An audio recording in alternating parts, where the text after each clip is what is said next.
We're getting there. Alright, we're getting there slowly but surely. So far I've noticed something really nice with the controllers when redoing them.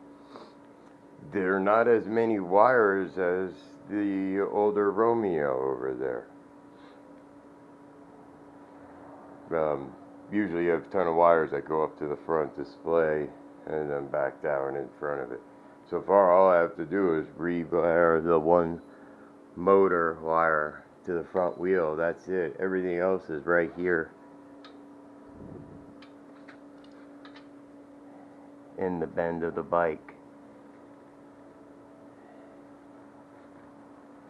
So, this is going to be interesting. Getting there slowly but surely.